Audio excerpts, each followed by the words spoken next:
சற்று முன் கிடைக்கப்பெற்ற மிக மிக முக்கியமான செய்தி ஒன்று வெளியாகி உள்ளது. திராவிட முன்னேற்றக் கழகத்தின் தலைவரும் தமிழக முதல்வருமான ஸ்டாலின் அவர்களுக்கு மிகப்பெரிய ஒரு தலைவலி. கைது நடவடிக்கை மேற்கொள்ளும் அமலாக்கத்துறை அதிகாரிகள், அச்சத்தில் ஸ்டாலின், திமுகவின் தொண்டர்கள். இதை பற்றி தான் இந்த வீடியோவில் முழுமையாக தெள்ளத் தெளிவாக நாம் பார்க்க போகிறோம்.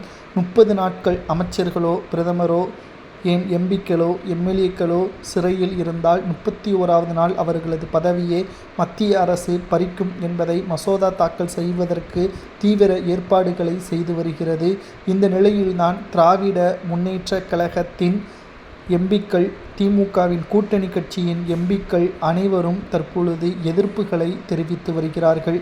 திராவிட முன்னேற்றக் கழகத்தின் எம்பிக்கள் எதிர்ப்பு தெரிவிப்பதற்கு மிக முக்கியமான காரணம், அமைச்சர்கள், எம்பிக்கள், குறிப்பாக எம்எல்ஏக்கள் இவர்கள் மீது இருக்கக்கூடிய அமலாக்கத்துறை அதிகாரிகளது வழக்கு பதிவுகள் அதிகமாக இருப்பதன் காரணமாக திராவிட முன்னேற்றக் கழகத்தை பொறுத்தளவிற்கு மிக மிக முக்கியமாக நாம் பார்க்கக்கூடிய செய்தியை பொறுத்தளவிற்கு அனைத்திந்திய அண்ணா திராவிட முன்னேற்றக் கழகம் பாஜகவுடன் கூட்டணி வைத்துவிட்டது. தமிழகத்தில் தற்பொழுது திமுகவிற்குத்தான் மிகப்பெரிய ஒரு அச்சமான நிலை ஏற்பட்டு இருப்பதன் காரணமாகத்தான் என்ன செய்வதென்று தெரியாமல் திராவிட முன்னேற்றக் கழகத்தின் தலைவரும் தமிழக முதல்வருமான ஸ்டாலின் அவர்கள் அதிர்ச்சியடைந்துள்ளார். எப்போ வேண்டுமானாலும் ஸ்டாலினையும் கைது செய்யலாம் என்ற தகவல் தான் தற்பொழுது வெளியாகி உள்ளது. ஏனென்றால் திராவிட முன்னேற்றக் கழகத்தை பொறுத்தளவிற்கு அமைச்சர்கள் முதல் முதல்வர் வரை பலர் மீதும் அமலாக்கத்துறை அதிகாரிகள் வழக்கு பதிவு செய்திருக்கிறது. உதாரணத்திற்கு செந்தில் பாலாஜி, KN நேரு, தங்கம் தென்னரசு, உதயநிதி மீது கூட வழக்கு பதிவுகள் செய்து நடைமுறையில் இருக்கக்கூடிய காரணத்தினால் 9 மாதங்களில் என்ன வேண்டுமானாலும் நடக்கும்.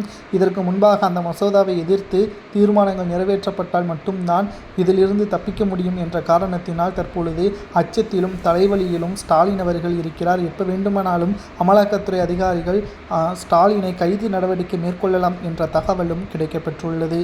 இதுவரையும் பாஜகவை மறைமுகமாக எதிர்த்து வந்த திமுக தற்பொழுது கைது நடவடிக்கையின் காரணமாக அதுவும் செய்ய மாட்டார்கள் என்றும், இனி அவர்களுடன் நட்புறவை பேணுவதற்கான வாய்ப்புகள் இருப்பதாகவும் தற்பொழுது தகவல்கள் கிடைக்கப்பெற்றுள்ளது. உங்களது கருத்துக்களை கூறுங்கள். ஊழல் செய்தவர்கள் யாராக இருந்தாலும் அவர்களுக்கான தண்டனை கொடுக்கப்படுவது சரிதானா? இந்த மசோதாவை அமல்படுத்தலாமா வேண்டாமா என்பதை உங்களது கருத்துக்களை கமெண்ட் வாயிலாக கூறுங்கள்.